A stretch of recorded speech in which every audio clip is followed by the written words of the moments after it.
এই হরিবাস রে বাবা হাজার হাজার ভক্ত,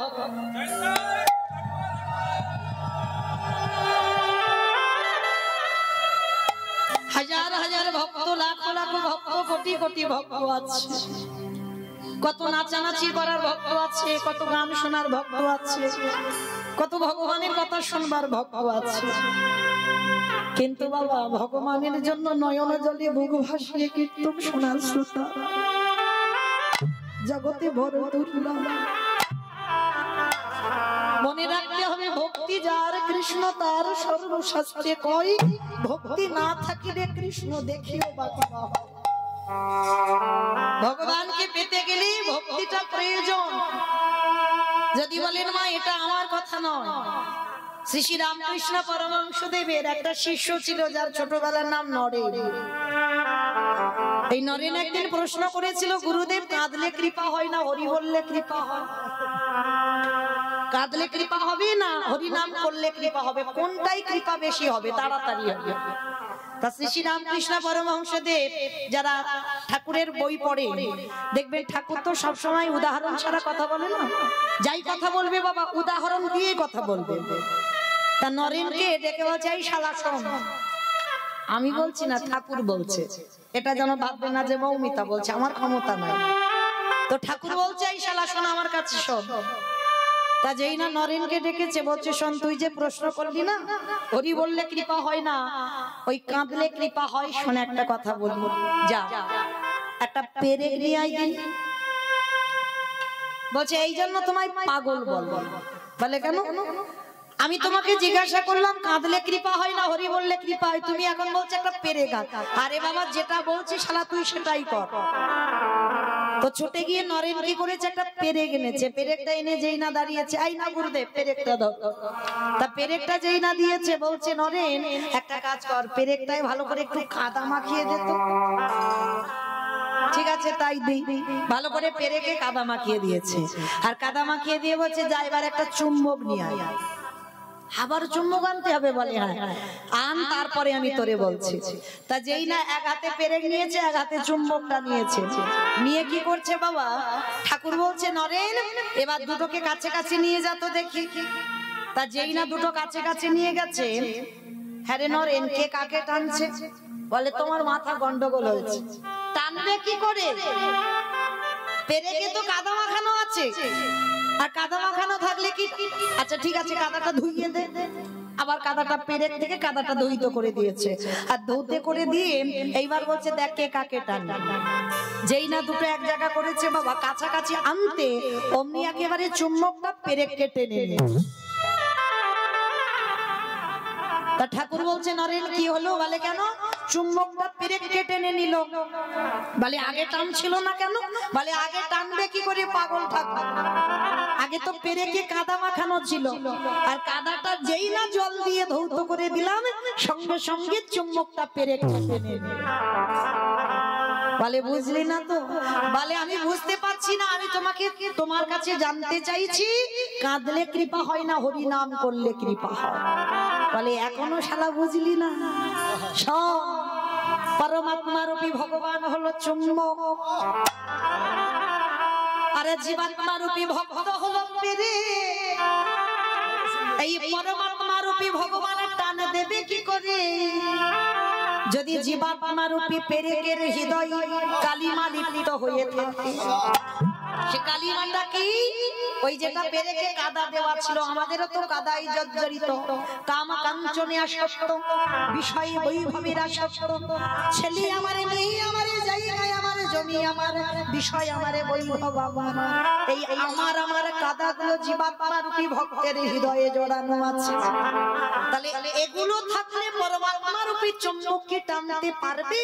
যতই হরি বলো না কেন, যতই কৃষ্ণ বলো না কেন, টানতে পারবে না। টানবে কখন? যদি আগে যেন ভক্ত ওই নয়ন জলে ভেসে এই হৃদয়টাকে আগেবারে ধৌত করে দিতে পারে। যখন তোমার বিষয় বৈভব লালসা সব চোখের জলে ধুয়ে যাবে, যখনই ধৌত করে তুমি কৃষ্ণ বলে হা কৃষ্ণ প্রাণ কৃষ্ণ বলবে, তখনই আমার পরমাত্মা রূপী জীবাত্মাকে আপনি থেকে টান দিয়ে দেবেন। হরি বল। কিরে বুঝলি? বলে ঠাকুর এবার বুঝতে পেরেছি। তার মানে শুধু হরি বললে কৃপা হবে না, হরি নাম করতে গেলে আগে নয়ন জলে জলে ভাসে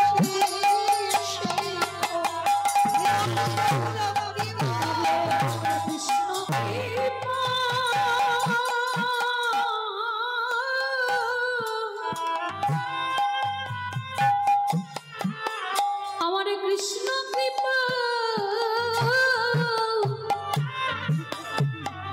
পেতে হলে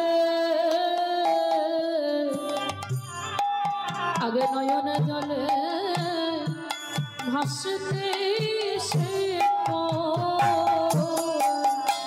কৃষ্ণ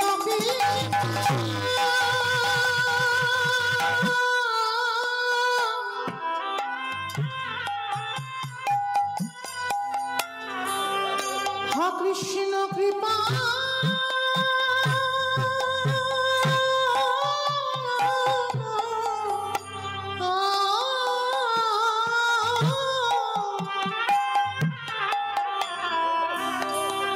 কৃষ্ণ কৃপা কৃপা করো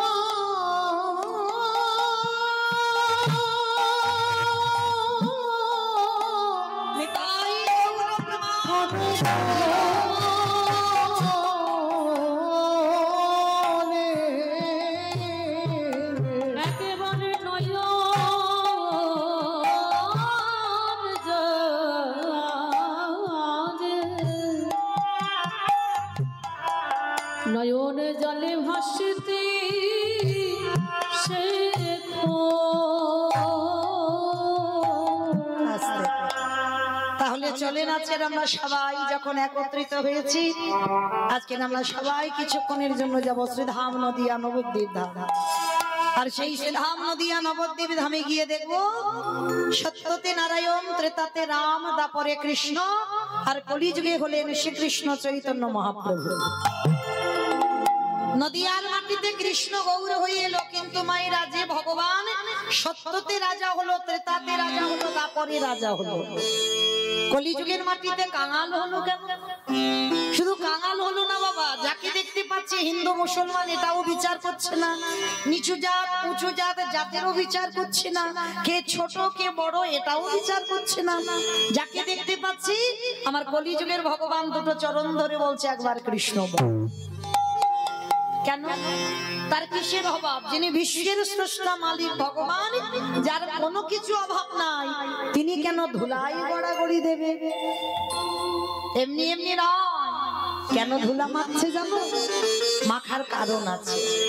কারণটা কি জানো? এই ধুলা মাখছি, এই ঘটনাটা ঘটে গিয়েছিল আমার বৃন্দাবনে। একটু মন দিয়ে শুনবেন, কেন ভগবান কলিযুগে কাঙাল হলো আর কেন ভগবান কলিযুগের মাটিতে ধুলায় গড়াগড়ি যাচ্ছে। কারণটা কি জানো? যেদিন আমার বৃন্দাবনে শ্রীমতী রাধারানী অষ্টসখী নিয়ে বসে আছেন, প্রাণ গোবিন্দ আমার গিয়ে রাধারানীকে প্রশ্ন করছে, রাধে একটা কথা বলবো?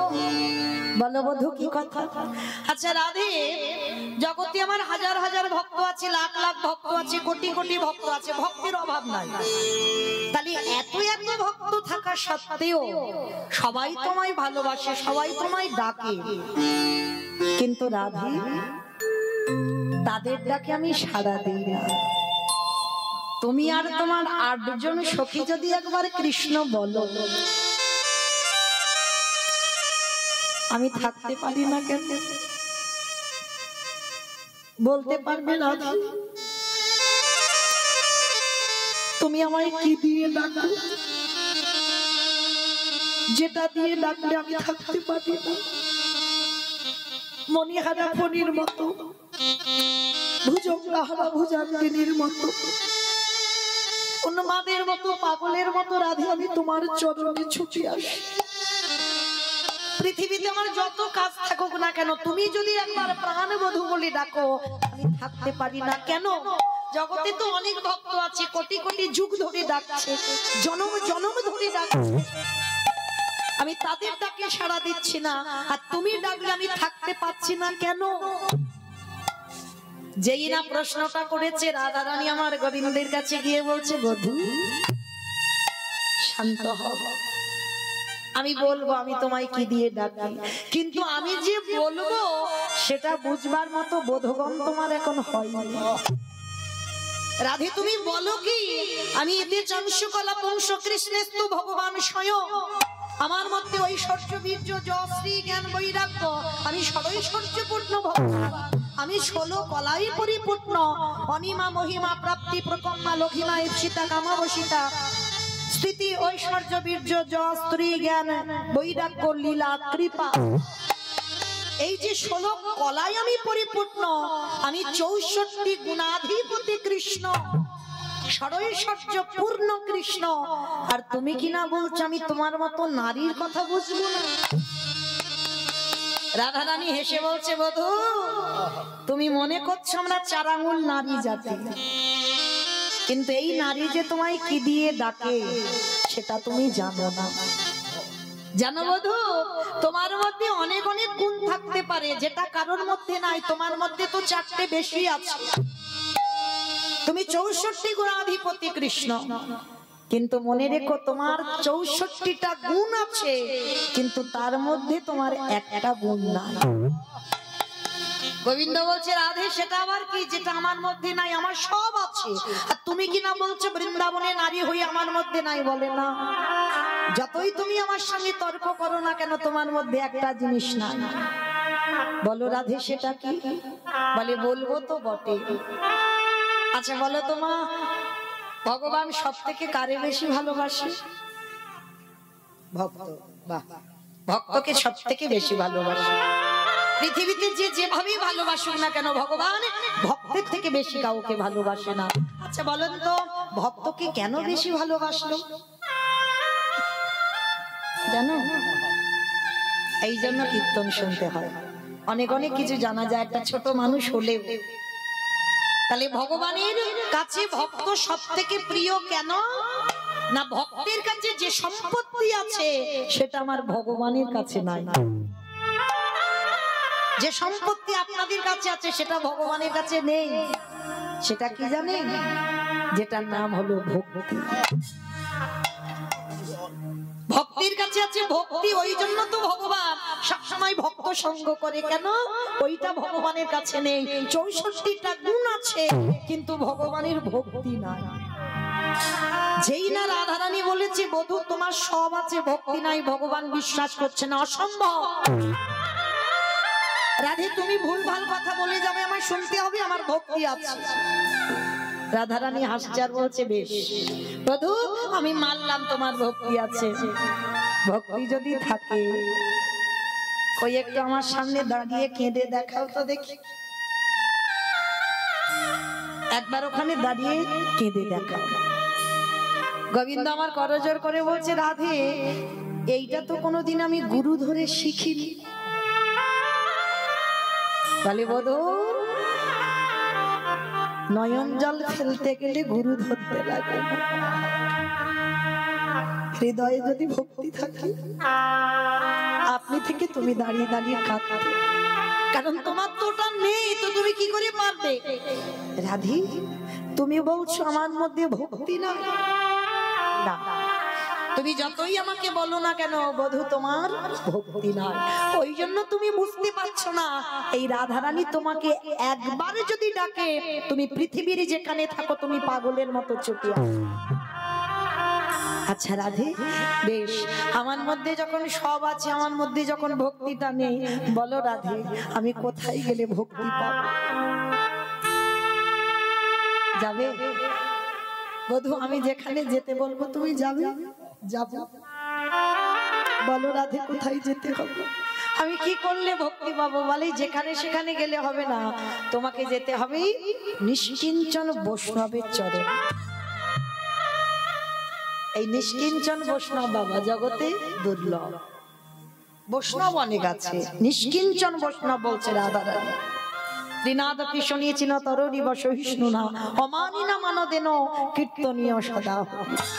রাধারানী বলছে একটা নিষ্কিঞ্চন বৈষ্ণব পেলে তার পদধূলাটা নাও বধূ, আর নিলেই দেখবে তোমার হৃদয় ভক্তি আসে। রাধি, আমি ধরবো ভক্তের পায়ে। বলে হ্যাঁ বধূ, ভক্তের পায়ে না ধরলে ভক্তি তো আসবে না। ভগবান বারবার বলছে, যদি ভগবানের কৃপা পেতে চাও আগে ভক্তের চরণে লুটিয়ে পড়ো। শুধু লুটিয়ে পড়লে হবে না, ভক্তের পদ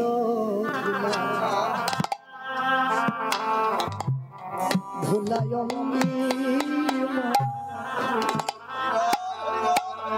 হে বৈষ্ণবের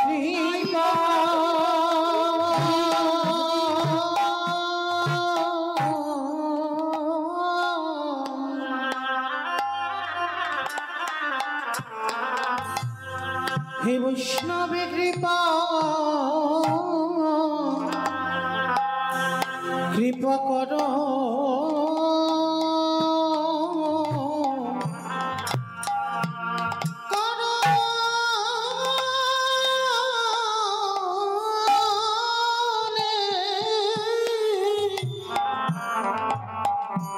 ভক্তের পদ ধুলা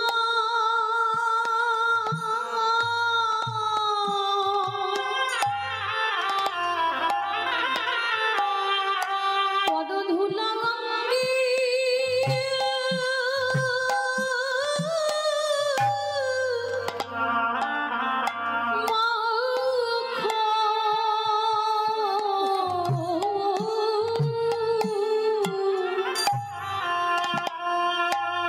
হে বৈষ্ণব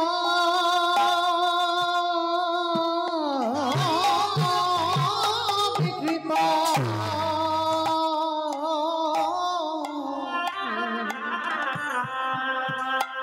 কৃপা করো,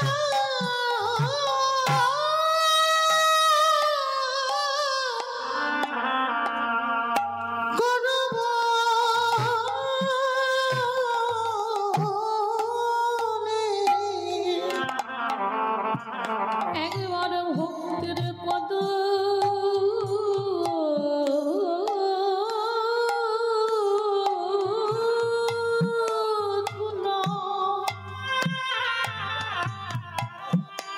পদ ধুলা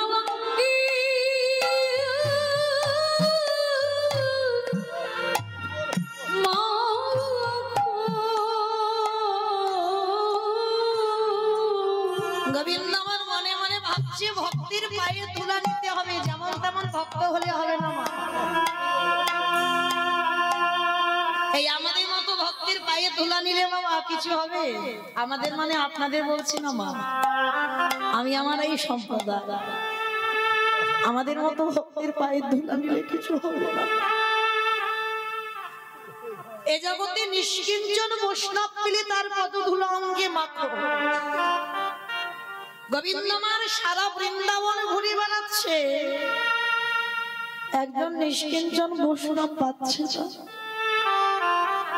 ক্লান্ত হয়ে যাচ্ছে বাবা একটা ভক্ত খুঁজতে খুঁজতে। এই জন্য মুখে সবাই বলি ভক্ত ভক্ত ভক্ত, পেরেছি বাবা ভক্ত হতে? অত সোজা নয়, ভক্ত হওয়া বড় কঠিন ব্যাপার। ভগবান সারা বৃন্দাবনে ঘুরছে, ভক্ত পাচ্ছে না। শেষে মনে মনে ভাবছে তারও আমাকে দেখতে হবে একবার হস্তিনাপুরে গিয়ে। হস্তিনাপুরের মাটিতে নেমেছে ভগবান। আর আপনারা আমরা জানি বাবা, কুরুপক্ষে ছিলেন পিতামহ ভীষ্ম, আর পাণ্ডব পক্ষে ছিলেন আমার ভগবান কৃষ্ণ। একদিন দুর্যোধন আমার দাদু ভীষ্মকে একটা বড় কথা বলেছিল, দাদু ও দাদু, তুমি আমার বাড়ি খাও, আমার বাড়ি পড়ো, আমার বাড়ি থাকো, আমার বাড়ির অন্ন ধ্বংস করছো। তাই গৌর হরি বল, হরি বল, হরি বল। আর আমার বাড়িতে থেকে তুমি বলতে পারছো না কি করলে পাণ্ডবরা নিধন হবে? ভীষ্মের তো ইচ্ছা মৃত্যু বাবা, মনে করলে মরবে আর মনে না করলে মরবে না। তাহলে সেই পিতামহ ভীষ্মকে বলছে, দাদু তোমার যদি ইচ্ছা মৃত্যু হয় তাহলে তুমি কি বলতে পারছো না কি করলে পঞ্চ পাণ্ডবদের মৃত্যু হবে? কথাটা শুনে দাদু ভীষ্মের একটু মাথাতে লেগে গেল। দুর্যোধন, তুমি এত বড় কথা বলছো? আমি তোমার বাড়িতে একটু খাই বলে তুমি এত বড় কথা বলছো যে তোমার বাড়ির আমি অন্ন ধ্বংস করি? ঠিক আছে, আজকে আমি চলে যাচ্ছি, কিন্তু আমি তোমাদের বলে রাখলাম, শোনো দুর্যোধন, এত বড় কথা যখন তুমি বলছো, আমি আজকে রাত 12টার সময় ধ্যানস্থ হব। আর যখনই রাত 12টায় আমি ধ্যানে বসবো, দুর্যোধন তোমার স্ত্রীকে রাত 12টার সময় আমার ঘরে একটু পাঠিয়ে দিও। আর দিলে আমি পাণ্ডবদের মৃত্যু বান আমি তুলে দেব তোমার স্ত্রীর হাতে। বাবা সবার চোখে ফাঁকি দেওয়া দেয়, ঘরের দরজা জানালা বন্ধ করে একটা আস্তে আস্তে ভিস ভিস করে একটা কথা বলবে, কেউ শুনতে পাচ্ছে না। কিন্তু সত্যি কি কেউ শুনতে পেল না? কেউ না পাক জগতে, একজনের চোখে তো ফাঁকি দেওয়া যাবে না। তো দুর্যোধনের মনে আনন্দ, ভানুমতির কাছে গিয়েছে। ভানুমতি, অভানু, আজকে দাদু বলেছে পাণ্ডবদের মৃত্যুবান লুকানো আছে, দাদুর কাছে তোমার কাছে দেবে। যাও একবার দাদুর কাছে রাত 12টার সময় ধ্যানস্থ হবে, আর ওই সময় তোমাকে যেতে বলেছে।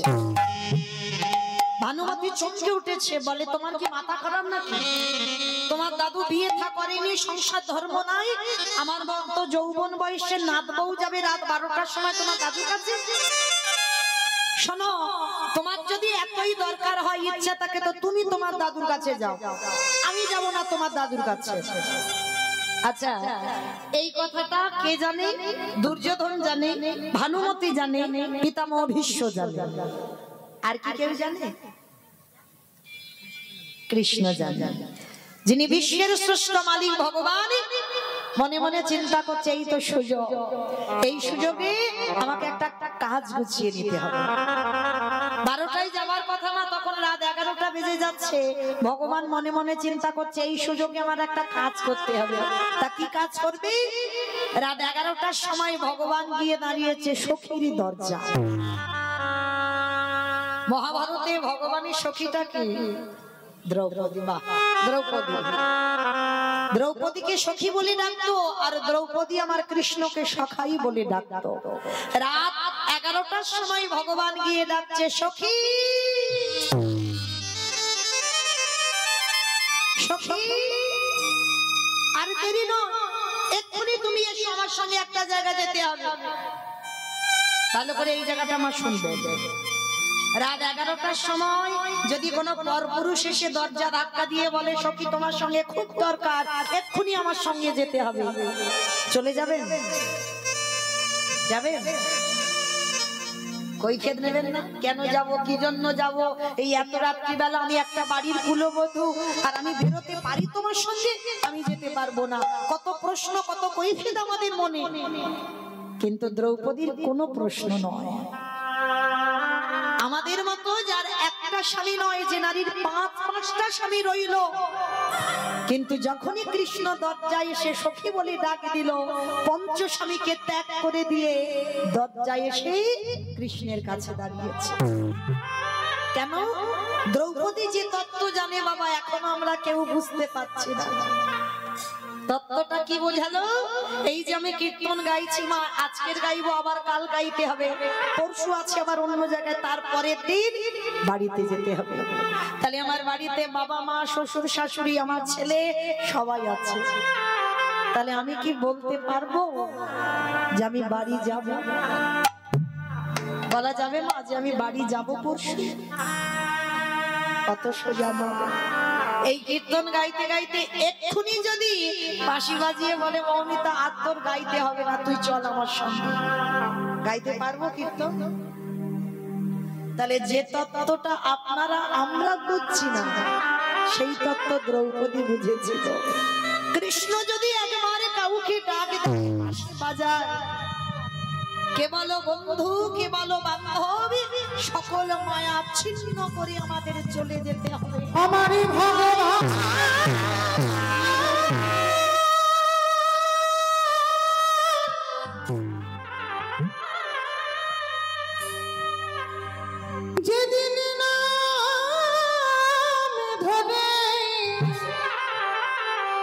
বাঁশি বাজাবে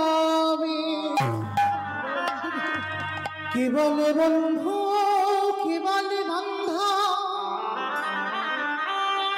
সবে ছেড়ে যেতে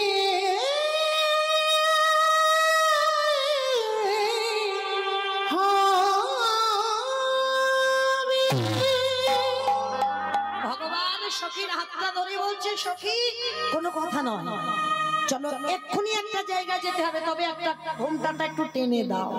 তুমি যাচ্ছ না, যাচ্ছে দুর্যোধনের স্ত্রী ভানুমতি। আর শোনো শোনো, তুমি এমন করে কণ্ঠটা বের করবে যেন কণ্ঠের আওয়াজটা ভানুমতির মতো হয়। আর একটা কথা, দাদু যদি জিজ্ঞাসা করে তোমাকে কে পাঠালো, খবরদার সখী তুমি আমার নামটা কিন্তু বলবে। কত চতুর দেখো ভগবান কৃষ্ণ। যেই না দ্রৌপদীকে শিখিয়ে দিল, হাতটা ধরে টানতে টানতে দাদুর ঘরের দিকে যাচ্ছে। আর আগেকার দিনেও একটা জুতো ছিল, ওই কাঠের জুতো, আওয়াজ হয় না, খট খট আওয়াজ হচ্ছে। ভগবান বলছে, সখী একটা কাজ করো, তোমার ওই জুতো জোড়া ওখানটাই খুলে দাও, দরজায় খুলে রেখে খালি পায়ে যাও। কারণ তোমার ওই জুতোর যদি আওয়াজ হয় না, তাহলে দেখবে দাদুর ধ্যান ভেঙে যাবে। আর যদি তাকিয়ে দেখতে পাই তুমি, তাহলে আর কোনো কাজ হবে না। জুতো জোড়া খুলে দাও। ঠিক আছে সখা, তুমি যখন বলছো আমি জুতো জোড়া খুলে রাখছি। জুতো জোড়া খুলে বলছে, সখা আমার জুতো জোড়া এখানে রইলো, তুমি একটু মনে বসে থেকো, আমার জুতো জোড়া যেন কেউ নিয়ে চলে না যায়। ভগবান অপলক নয়নে দ্রৌপদীর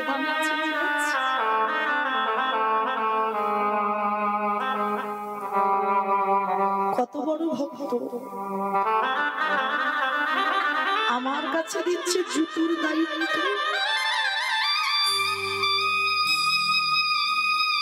তাহলে তো একবার দেখতে হয় কেমন ভক্ত আমার, একবার দেখতে হবে। তো যেই না দ্রৌপদী একটু আড়াল হয়েছে, কৃষ্ণ দয়াময় ওই দ্রৌপদীর জুতো জোড়া হৃদয়ে ধরে, যেই না কৃষ্ণ আমার নানায়েছে, যে ভগবান কোনদিন কাঁদতে যাবো না, যে ভগবান গুরু ধরে কোনদিন কাঁদা শেষে, জুতোটা যেই না বুকে ধরেছে, আপনি থেকে নয়ন হতে পারি কেমন ভক্ত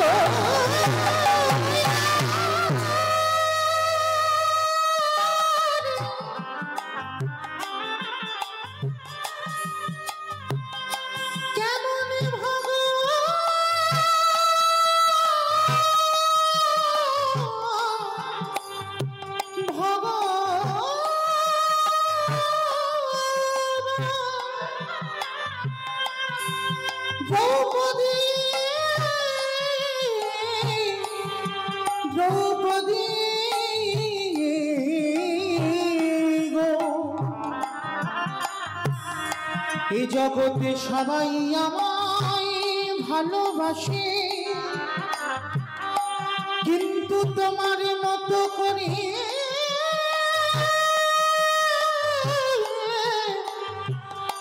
আমায় কেউ ডাকে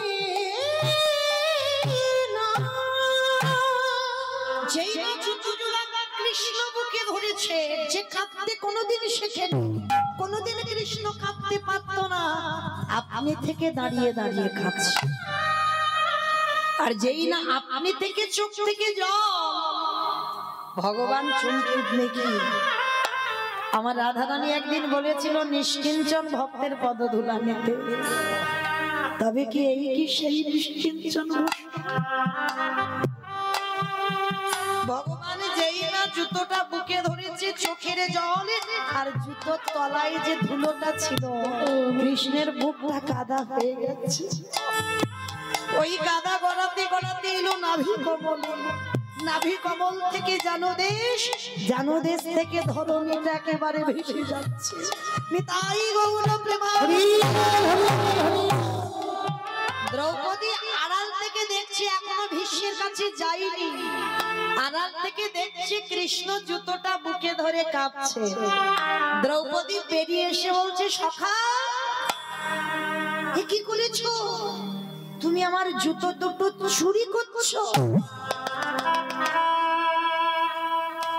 ভগবান করজোর করে বলছে, সখী আমি তোমার জুতো চুরি করেছো? হ্যাঁ করেছো। তুমি তো আমার অনুমতি নাওনি, তুমি তোমার জিজ্ঞাসা করে নাওনি। তাহলে আমার জুতো যখন জিজ্ঞাসা করে নাওনি, তাহলে তুমি চুরি করেছো। ভগবান কিছু বলবে ভক্তকে, আর কোনো ভাষা নেই। সখী তুমি এটা কি বলছো? আমি চুরি করলাম কি করে? বলে হ্যাঁ চুরি করেছো। তুমি তো আমাকে বলতে পারতে যে সখী তোমার জুতো দুটো দাও, আমি একটু ধরে কাঁদবো। আমি কি না দিতাম? আমি তো দিয়ে দিতাম। ভগবান হেসে বলছে, সখী তোমার দুটো জুতো আমি যদি চাইতাম তুমি দিয়ে দিতে। বলে কেন দেব না? সখা তুমি আমায় ভুলে যেতে পারো, কিন্তু আমি তো তোমায় ভুলিনি। আমি অজনী সম্ভবা, আমার আগুন থেকে জন্ম। এই জগতে কারোর মতো আমার জন্ম নয়। আর যেদিন থেকে আমার জন্ম হয়েছে, সেই দিন থেকে আমার এই দেহ মন প্রাণটা তুমি তোমার চরণে দিয়ে দিয়েছি। তাহলে আমার দেহের প্রত্যেকটা অঙ্গ যদি তোমার চরণে সমর্পিত থাকে, তাহলে আমার পায়ের জুতো দুটো কি আমার? এটা তো তোমার জুতো। তাহলে তোমার জুতো তুমি ধরে কাঁদবে, এতে আমার আপত্তি করার কি আছে? ভগবান দ্রৌপদীকে বুকে জড়িয়ে কাঁদছে। জগতে আমার অনেক ভক্ত আছে, কিন্তু তোমার মতো এমন ভক্ত আমি সখী গো।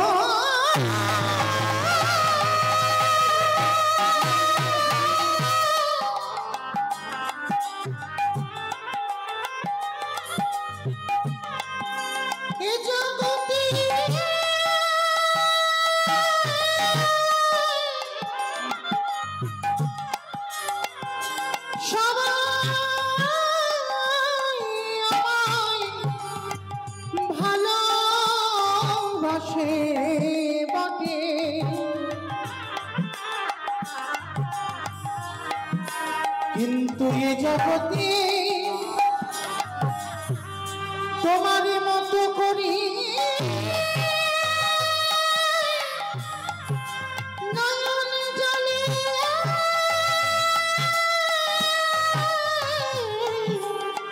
আমায় কেউ ডাকে।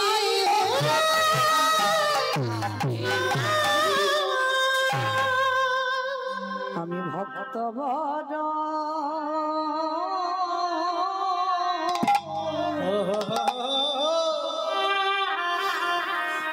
ভালো,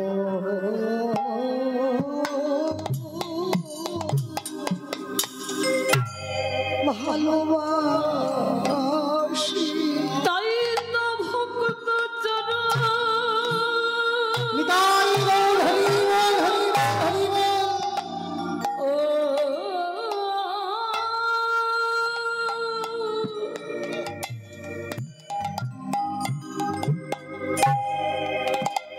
চরণে ধুলো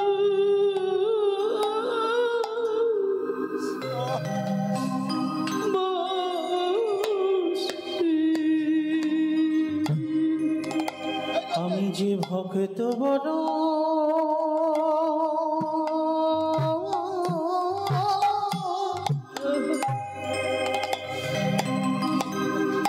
ভক্ত বড় ভালো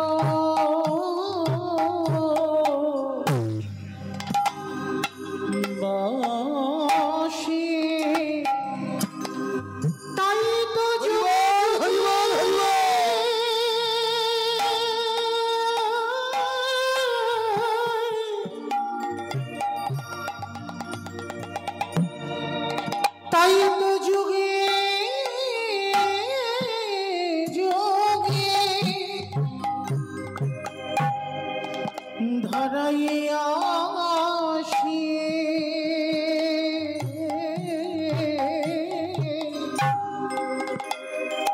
আমি যে ভক্ত বড়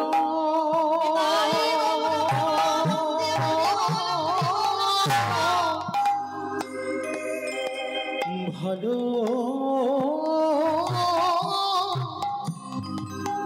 ভালো বাসি কৃষ্ণ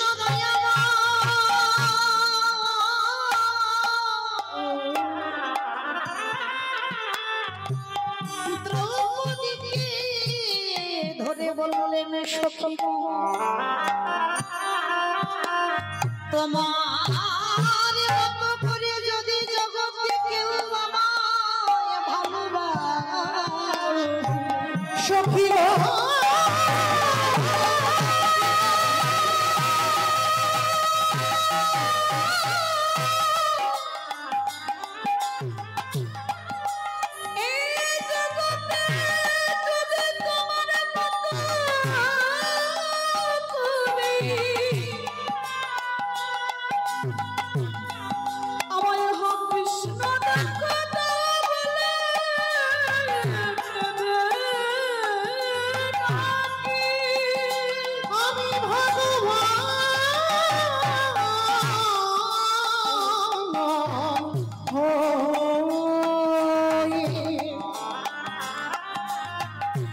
সেই ভক্তের হৃদয় ঘটে চিরজীবন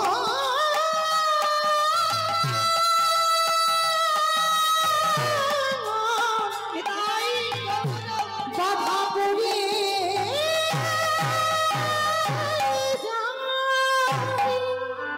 ভগবান দ্রৌপদীকে ধরে বলছে সখী তুমি আমায় এতটাই ভালোবাসো তোমার চরণের জুতো আমার মাথায় দিতে পারছে না বলে সখা আটকাবে কেন এ জুতো তো আমার না আমার দেহ যদি তোমার চরণে সমর্পিত থাকে এ জুতো তো তোমার জুতো তুলে দিল কৃষ্ণের মাথায় আর দাঁড়িয়ে দাঁড়িয়ে ভগবান কাঁপছে মনে মনে ভাবলো তার মানে রাধারানী আমায় ঠিক কথা বলেছিল ভক্তি যদি অর্জন করতে হয় আগে ভক্ত পদ ধরা অঙ্গে মানতে হবে।